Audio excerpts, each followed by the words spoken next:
Welcome all.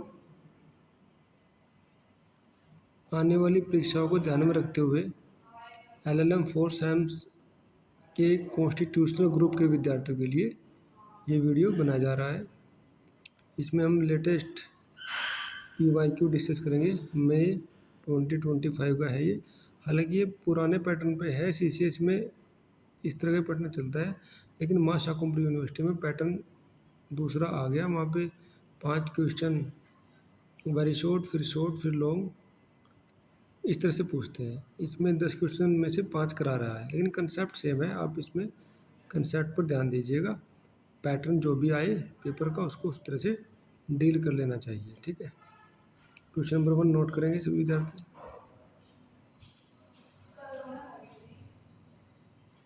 देखिए, ये LLM 4 semester के लेवल का एग्जाम पेपर है, इसलिए ये थोड़ा सा स्टैंडर्डाइज होता है। Temporary and permanent injunction are a tool of public law remedy. Examine the statement with the help of relevant laws and judicial verdicts। देखिए, इसमें टेम्पोररी एंड परमानेंट इंजेक्शन को एडमिनिस्ट्रेटिव लॉ से मिला करके क्वेश्चन बना हुआ है। 2, प्रशासनिक अतिमता के सिद्धांत के दृष्टिगत भारतीय न्यायपालिका ने कुछ सिद्धांतों को विकास और उसके निर्वचन के माध्यम से कई मामलों में मुकदमेबाजी की समाप्ति के सिद्धांत को बनाए रखने का प्रयास किया है। निर्णीत मामलों का हवाला देते हुए न्यायपालिका द्वारा विकसित सिद्धांतों का परीक्षण कीजिए।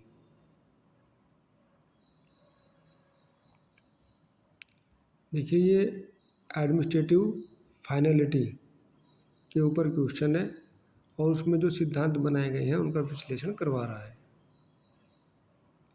क्वेश्चन नंबर 3 देखिए, a declaratory decree is a court order that establishes a person's legal rights or status. It can resolve legal uncertainty and prevent future litigation.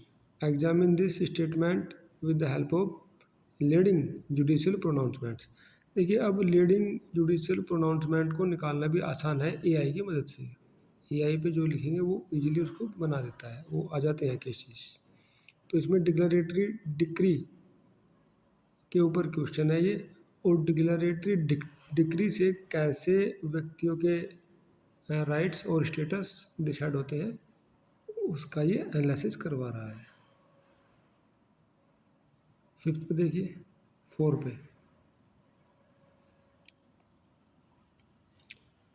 कार्यस्थल पर कामगारों के बीच अनुशासन बनाए रखने के लिए घरेलू जांच आवश्यक है, और दूसरी ओर जांच प्रक्रियाओं को प्राकृतिक न्याय के सिद्धांतों को पूरा करने की आवश्यकता होती है। इस कथन के आलोक में घरेलू जांच की प्रक्रिया की विवेचना कीजिए, निर्णीत मामलों का हवाला दीजिए। देखिए, क्वेश्चन के पैटर्न से आप समझ जाएंगे कि निर्णीत मामलों का हवाला तो हर क्वेश्चन में पूछ रहा है, यानी कि वो केस लॉज को जानना चाह रहा है। आप केस लॉज को अच्छे से उसकी लिस्ट बना करके तैयार करेंगे। और ये जो घरेलू जांच का कंसेप्ट है, इसके ऊपर क्वेश्चन है ये, जो एक प्रकार से देखिए, प्रोसीजर ऑफ डोमेस्टिक इंक्वायरी है ना, डोमेस्टिक इंक्वायरी से रिलेटेड कंसेप्ट के ऊपर क्वेश्चन आ गया। 5th पे देखें,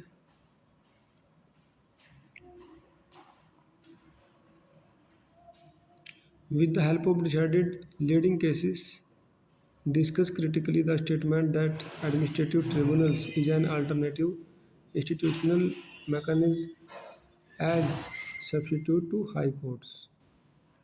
ये ट्रिब्यूनल्स जो बनाए गए हैं उनसे अदालतों का जो कार्य का भार होता है वो काफ़ी हद तक कम हो जाता है।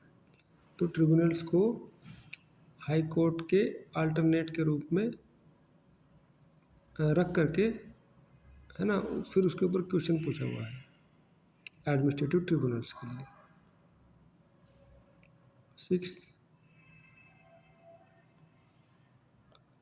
भारतीय न्यायपालिका पुनर्विलोकन की अपनी शक्ति के माध्यम से उन मामलों को कैसे नियंत्रित करती है जहां प्रशासनिक अधिकारी अपनी वैध विवेकाधीन शक्तियों का सम्यक रूप से उपयोग करने में विफल रहते हैं। देखिए, ये अपनी विवेकाधीन शक्तियों का सम्यक रूप से उपयोग करना चाहिए प्रत्येक अधिकारी को, प्रशासनिक अधिकारी को, लेकिन अगर वो ऐसा नहीं करते हैं तो फिर वहाँ पे जुडिशियल रिव्यू का कंसेप्ट आता है और न्यायिक पुनर्विलोकन की शक्ति के माध्यम से अदालतें उस अविवेकपूर्ण प्रशासनिक आदेश को निरस्त कर सकती हैं। 7. With the help of decided cases, discuss the scope of principle no one shall be condemned unheard। ये काफ़ी पहले से एडमिनिस्ट्रेटिव लॉ का एक फाउंडेशन रहा है कि किसी को भी बिना सुने दंडित नहीं किया जा सकता। सुनवाई का अवसर, ठीक है, ये सुनवाई के अवसर के ऊपर के कंसेप्ट के ऊपर क्वेश्चन है। 8.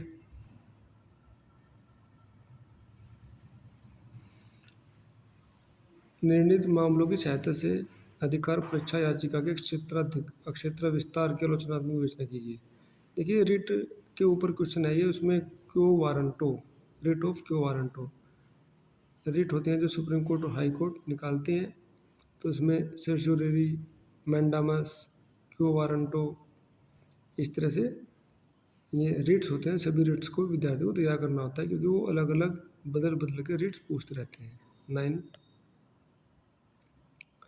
देखो, दोनों ये रिट के ऊपर आ गए, वो ऊपर तो क्यो वारंटो अधिकार परीक्षा और नीचे मैंडामस आ गया। देखिए, इम्पोर्टेंट है। What do mean by writ of mandamus? On what grounds this writ can be issued by the court? Discuss with the help of decided case laws. Mandamus पे है ये, ठीक है। अब लास्ट क्वेश्चन है 10वां।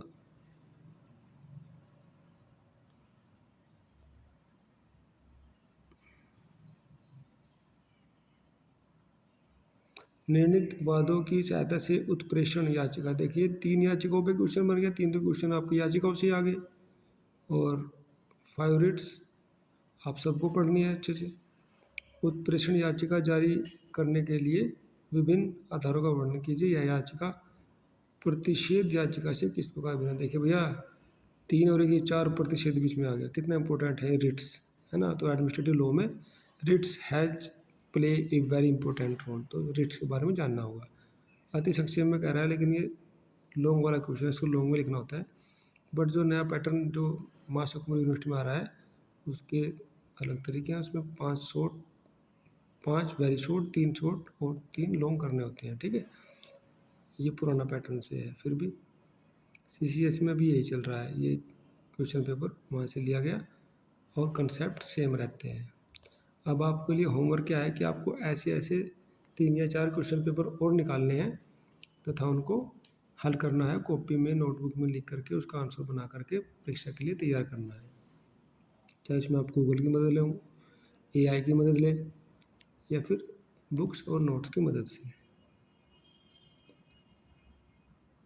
जो विद्यार्थी बुक्स पढ़ते हैं, आर्टिकल्स पढ़ते हैं, यूनिक्स और मॉडल पेपर पढ़ते हैं, गूगल और AI का यूज करते हैं और PYQ लगा के जाते हैं, उनकी परफॉर्मेंस दूसरे विद्यार्थी ज़्यादा अच्छी होती है, वो अच्छा परफॉर्मेंस कर पाते हैं। तो ठीक है विद्यार्थियों, I think this video will be very helpful to you. Thanks for listening. Thanks a lot.